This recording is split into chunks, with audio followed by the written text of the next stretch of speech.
Welcome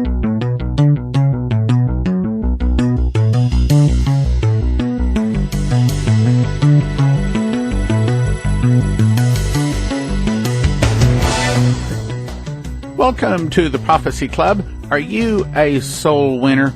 You know, some people think that the parable about the talents, where the man with 1 talent had that taken away and given to the man that had 10 talents, might be saying that if you haven't led at least one person to the Lord, your salvation will be taken away and given to the one that had 10 talents. Now, I don't want to believe that. I want to believe that it's not that tough to get in. But at the same time, I don't want to take a chance. And I don't want you to take a chance. So here's the big question for today. Why do you want to be able to tell someone about hell? Well, as I've mentioned to you, I play racquetball. And it was, 3-4 months ago, I found myself sitting outside of a court, waiting for a court, and sitting next to a guy. We got into a conversation about hell. And he had a total misunderstanding, misconception about what it was. And thanks to me hearing the testimony of about 35 different people out there, I could answer his questions. Here's your question. Can you answer a question? Can you explain to someone what heaven or hell is, what it's like? Well, we just had Melvin in. He made an excellent DVD. I've heard the testimony of about 35 people, and I have to think that this is one of the best of them. His topics are reliving my evil past, what it was like to die, first tricked inside a cell, tour of the pit, woman arriving in a cell, sex offenders in hell, rescue by Jesus. Then he was taken to heaven. And the topics on that part of the talk are life after hell, the PTSD of hell, translated to heaven, match it with the Bible, Jesus the Son of Man, land of liquid love, field of reunion or reconciliation, know everything in heaven, the grand estates, the river of life, and glowing for 3 days after his return.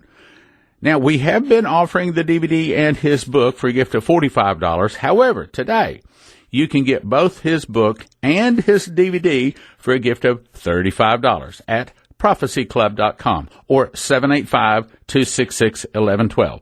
Now let's go listen to Brian Melvin talk on Hell in a Box and From Hell to Heaven.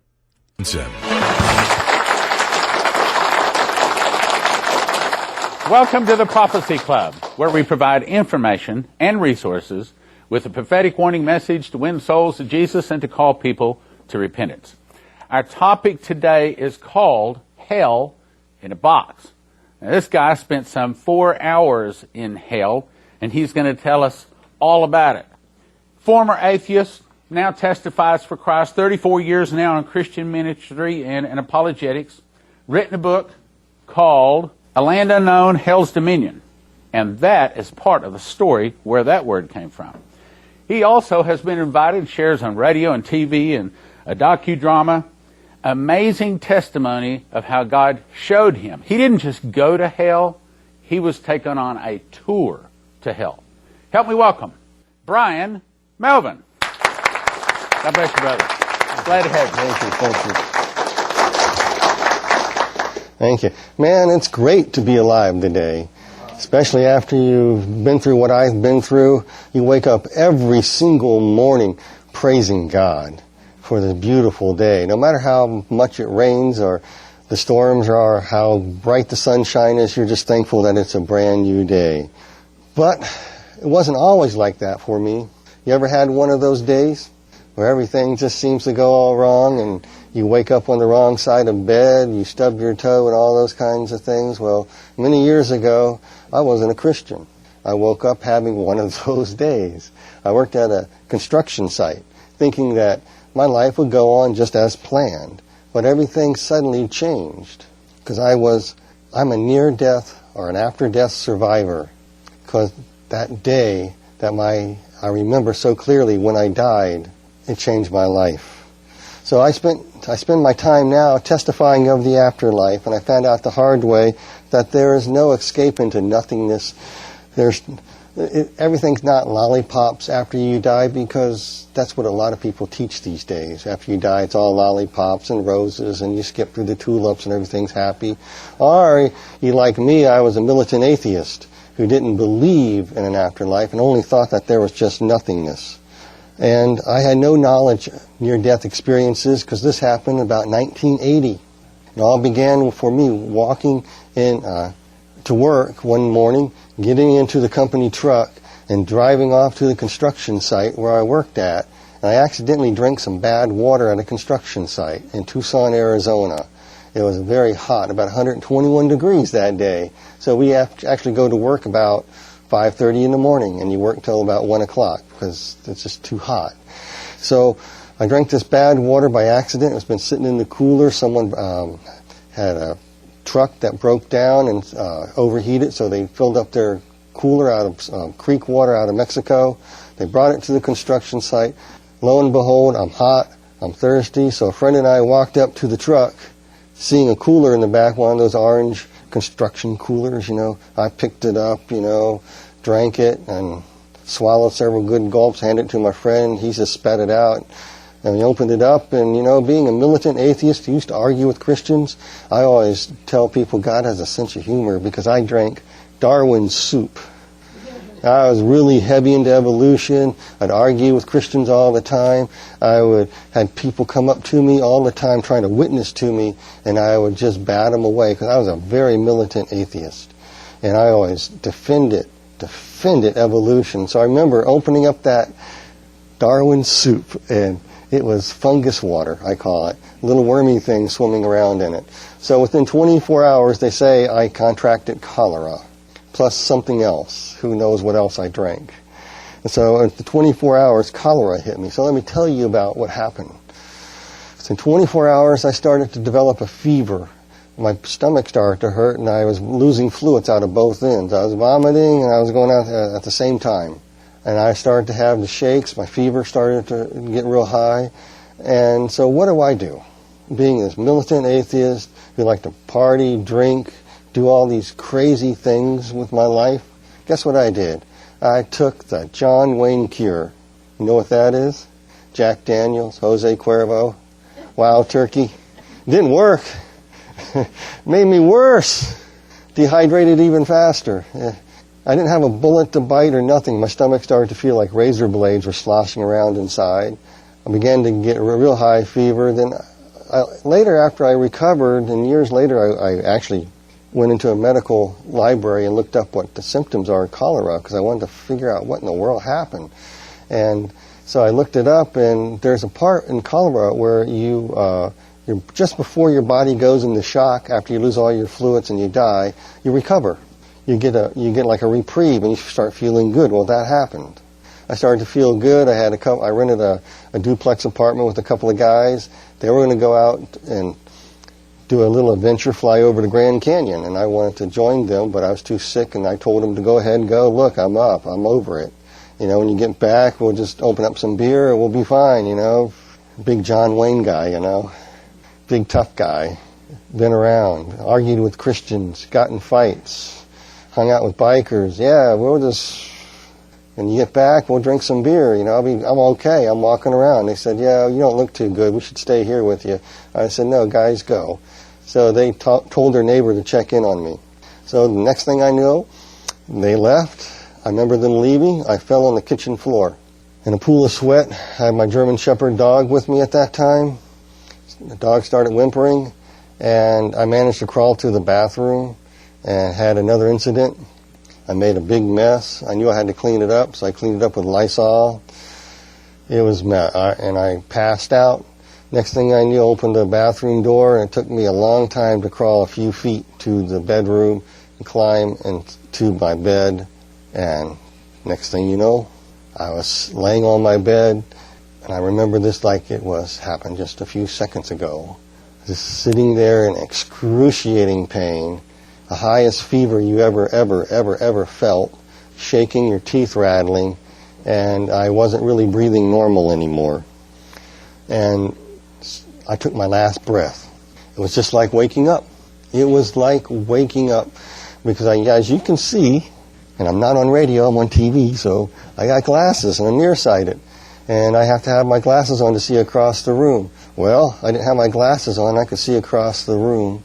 I could hear. I could everything was great. I started to feel good because I took my last breath. It just went right out of me. It was like waking up for the very first time into an ultimate reality, the only reality. In fact, when I died and I took my last breath and I came out of my body, I was more alive then than I am now. There's this old saying in the ancient Hebrew language, and is that death is like waking up to the ultimate reality, and this life is like a dream. Like row, row, row your boat, life is but a dream. A little truth in that. And so here I am. I lost all sense of atheism right away. I was still alive. I still existed. And I began to think, I wish I would have listened to people who witnessed to me when I was younger. I wish I would have listened.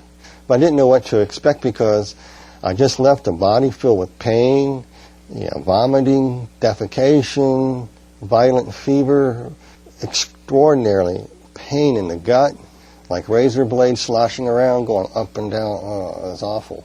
But I felt good. I floated above my body, looked down at my body, and I was kind of a bluish white color. And I floated above my body, looked around, and I turned over, and I saw my dog was just down there whimpering and like crying, trying to lick my hand. I wanted to tell my dog, Lassie, go get help. But my dog didn't hear me. So I turned around, I faced the ceiling and saw the swirl of the texture of the ceiling. Inside this little fold of texture was a fingerprint. You can't see it with your naked eyes. You have to know where it is in the room, get up on a ladder, turn your head, look, because you can't see it. So I just stared at that. It seemed like it for a long time. Then I went through the ceiling. And then I started floating above the house, literally. And there's a swamp cooler up there, and it had some baling wire and a bandana tied around the access port. You can't see the access port from anywhere. You have to be on the roof because it's facing part of the roof where you can't see. Flew by that. After this happened, I actually got on the roof, got to change the filter of the swamp cooler, and guess what? It was baling wire and a bandana holding it together, and I had to replace the screws. And so the Lord let me see that after I died. And then the next thing I knew, I went through the ceiling. I began moving like everyone else talks about. You're moving toward this light. You see this light. And I didn't know anything about near-death experiences or after-death experiences. Never heard of this. This is 1980. You just did not hear about it like you do today. And I was moving toward a light. And I was feeling this great love and this peace that just surrounded me. And I kept hearing a voice in the distance speaking to me too. And I could hear this beautiful music, praise music and sounds. I'm a musician. I play guitar. I played in bands. But this music was astounding. Absolutely astounding. A cacophony of beautiful. We'll be right back after this message. I memorized the book of Revelation, and in the process, God gave me 12 awesome revelations. Jesus is not the primary message of Revelation. What is? My biggest revelation, what is the morning star? Who are the two witnesses? The final answer to the rapture question. Definitive proof that America is in Revelation. And what is America's future? 7 signs to spot the Antichrist early. When does the New Jerusalem arrive? Are there 1 or 2 judgments? The surprising final plague on earth. And kings and priests. What's the third woe? Who are the nations? Are all the saints kings and priests, or some kings, some priests? Both DVDs gift of $40 at prophecyclub.com. And now, back to the program. I'm a musician. I play guitar. I played in bands. But this music was astounding. Absolutely astounding. A cacophony of beautiful sounds and people singing and perfect harmony and pitch and range. It was awesome. And I was mesmerized because I could, even though it was a different language, I could understand what they were saying. They were singing about the Lord, about God. And I knew I was going that light at the end, when I was going toward the light, that light was the governor of the universe. It was God. I was heading toward God at that instant. And I kept hearing things, telling me things, and my pictures of my past would fly into my mind at that time. And I just felt this great love and peace. And suddenly, the mysteries of the universe began to be revealed. A lot of people with these type of experiences tell you, guess what?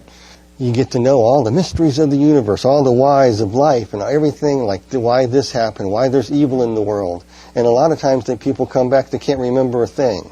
Well, I do. And I spent since 1980 to this current date and beyond, checking out what the Lord spoke to me. And you know where it's at? It's no other book other than in the Bible where you're going to find your answer. It is all there. You can go to all these other books and all these great philosophies, it ain't there. It's only in the Bible where you find the whys of life answer, like why is there evil? Why is this? And so I was floating in this there, and I got this taste of eternity, that this is what I was created to be. I was created, and you were created, to be an eternal being. Because in Ecclesiastes chapter 3, verse 11, it tells us God put eternity in our hearts. In verse 14, what God does, it does forever. It never ends. And so I was, all of a sudden, it just was so clear that God put eternity in our hearts. And then He gave everybody a gift of life, that He's a life-giving God, and He takes back no gift, calling, or promise. Amen? Do I hear an amen with that? Am I preaching? Okay. I want to make sure you guys stay awake. So He gave us this gift of life because He's a God of the living. He's not the God of the dead. You heard that before. Jesus said that. The reality of that hit me so strongly that He gave us a gift of life. And wow. And He takes back no gift. He designed us with intelligence and smarts and reason in order to take care of each other, take care of the things that He assigns us in life. And all of a sudden, it hit me. It's almost like suddenly the Lord, it was like the voice of the Lord speaking to me. And I write in my book, A Land Unknown, Hell's Dominion, more on this. Like the Lord was speaking to me, telling me things like, there was one long ago who rebelled. And he got away with it because he knows that God's not going to take away life. So He designed a plan to get rid of the evil one. And we're in that part. When I talk on heaven, I'll tell you a little bit more of that. But those are the type of things I was floating in this void learning. And I kept feeling this great love and a peace floating in eternity. It was awesome. But I was totally oblivious that I was heading for a reckoning. And guess what? If I was resuscitated and came back at that moment, my testimony would be different. I guarantee you I'd be on Oprah. I'd be on all the talk shows. Everybody would be wanting to hear what old Brian has to say. Because I tell people, go to the light, and you'll feel great love and peace, and it's all lollipops. Everybody wants to hear that. You know, if something sounds too good to be true, then it is. So all these people tell you that there's no consequences at all, don't know what they're talking about. I was oblivious that I was heading toward a reckoning. So many other people are too. So I began drawing near the light, and I saw that this light was coming forth from a huge rock, suspended in this black void. It was beautiful light. The colors of this light were awesome, and your naked eye cannot see these colors, from beautiful yellows, the brightest white, and blues and purples and all this magnificent color. There's no way I can describe the colors. And it was just coming, and I was mesmerized by it. And the singing was coming to me, and the light was speaking to me, because I knew I'm approaching the Lord. And I didn't know what to expect. I was oblivious, because why was I feeling this great love, this joy, this peace? I was totally oblivious that I was heading toward a reckoning. This dazzling light was coming from a white-robed figure standing upon this rock, suspended in this black void. Just like Psalms 104 verse 1 says, bless the Lord who covers thyself with light as with a garment. And it was the Lord standing there, and He was like sitting on this seat. And I got closer and closer to Him, and closer to Him, and closer to Him. And next thing I knew, I landed before the Lord upon that rock, stood there, and guess what? I learned real quick this was going to happen. And it's appointed unto men to die once, but after this judgment. And it's like, wow. I knew instantly when I landed, I was going to face judgment. So I landed before the Lord, and I stood before him, and he got up, and he had a hood over his face. I couldn't see his face. And I looked up, I fell like a dead sack of wheat on the ground. I don't know what or who was behind me, but somebody must have been, because they had human crazy glue on the back of their hand. They barely touched me, but they picked me up with a lot of force and went, set me right in front of them and held me up, and I didn't want to stand, because, wow, this was the Lord. And then images, and he began to speak to me, and I began to face a judgment. These images from my past began to blow into my mind and began revealing the real me. You see, I was a rough and tumble guy. I grew up on the East Coast, 10 miles south of D.C. I spent my time on my grandparents' farm in Southwest Virginia. My parents wanted to get me out of the city, so they put me in the farm, which probably saved me quite a bit. But I ran around with bikers. I raised cane very well, sowed my wild oats very well, had a lot of wild living. I did that very well. I was a militant atheist. I pushed people away. I mocked people. I used people, and I hurt people. And it began to show me my past life, like in just one kaleidoscope thing. I began to see what I was really, really, really, really like. And all of a sudden, it began to hit me what was happening. I faced the judgment of how I took advantage of God's love and His gift of life. Right now, you can't see the hair on my arm sticking up or my back, and how I feel right now when I say that.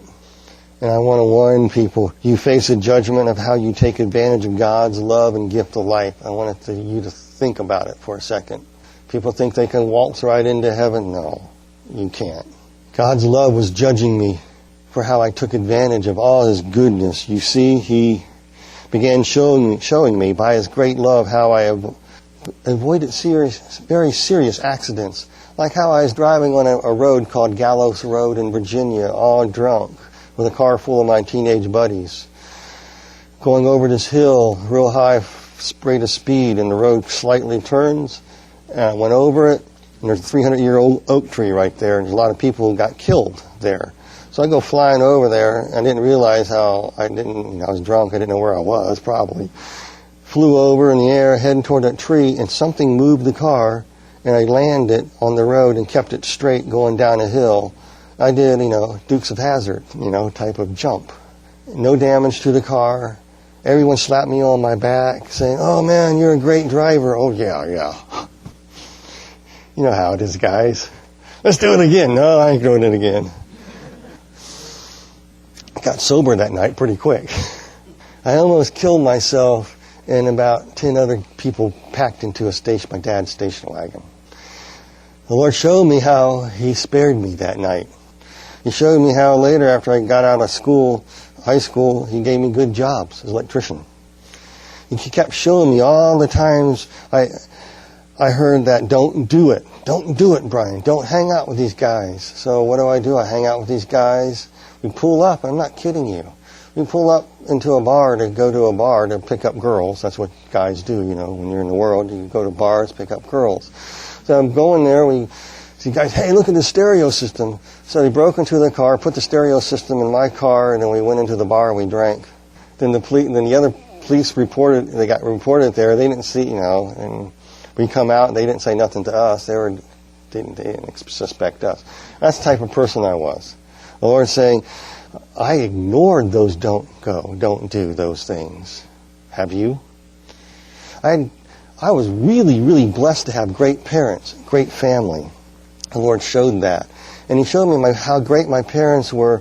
When I went into their money and I needed drug money, I would steal money from them. How I took advantage of His gift of life. How I took advantage of His love, because His love gave me these things, and what did I do with it? And the Lord began to show me how often He tried to speak to me, but I just simply refused to hear. I ignored His grace. I ignored His overtures. I ignored the people that came up to me, like a little gal from Campus Crusade for Christ. We used to hang out at a shopping center, and all the guys did, and all the girls that we dated at that time. And go up there and buy this little girl named Trish. In the book I called her Trish. I really don't know her name. And she was one of those few Christians I could not stump. And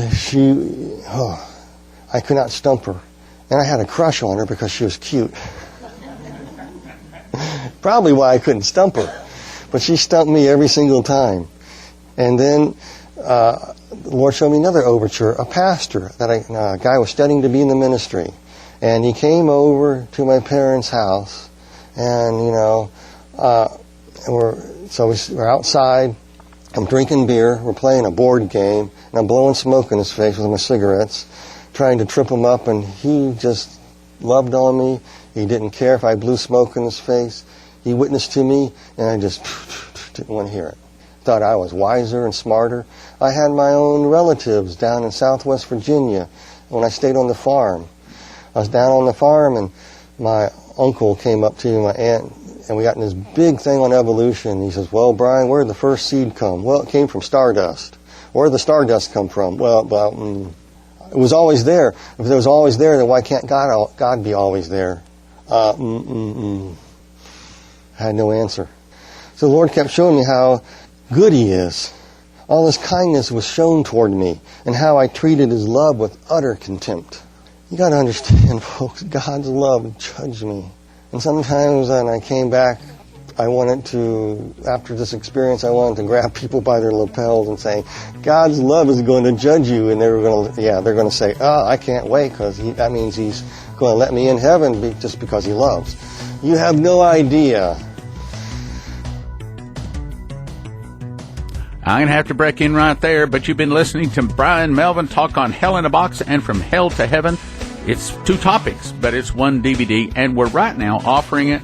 What we used to offer, his book and DVD for a gift of $45. Now we're offering it both for a gift of $35 at prophecyclub.com. Hell in a Box and From Hell to Heaven by Brian Melvin at prophecyclub.com. Get the book and DVD for a gift of $35. Thank you for listening. Thank you for your prayers, and yes, we do need your gifts of support. God bless. Now from the Prophecy Club, some exciting opportunities for you. The Watchman's Trumpet will allow you to gift free coupons to friends to watch Prophecy Club DVDs online. They get saved, and it counts toward your book of works because it was done in cooperation with the Prophecy Club. When you donate for Watchman's Trumpet, end your gift in a 7, and we'll give you 20% extra viewing credits for helping create the program. The cost to write the program ranges from $70,000 to $150,000 from 2 to 6 months to write. Once Watchman's Trumpet is online, you can set up your account for $1 and get 4 credits, or you may choose a larger block of credits. You can immediately begin to watch any Prophecy Club DVD or send out free gift coupons to others. Send your best gift to prophecyclub.com now to help us write the program. Make the last digit of your donation a 7, and we'll give you 20% extra viewing credits in the new Watchman's Trumpet program when it comes online. At prophecyclub.com. prophecyclub.com, Watchman's Trumpet. So, we get our taxes cut, and maybe Trump even fixes our health care. Well, you don't have to be a Bible prophecy expert to know we're still headed for troublous times, and gold and silver is still one of the best ways to preserve your assets for the coming trouble. The question is, what's best for my situation? Gold or silver? Bars or coins? Spot collectible or junk coins? Call my friends at Redwood Gold Group and ask for a free gold kit to get updated, because not all gold is equal. And ask for a free IRA kit, which will help you to make your decision to place gold in your IRA or not. And with a minimum order, you can get a free safe, which allows you to store your gold at home and still keep it in your IRA. Call 800-696-6414. 800-696-6414. It helps Prophecy Club. That's 800-696-6414, and mention Prophecy Club when you call. RedwoodGold.com. RedwoodGold.com.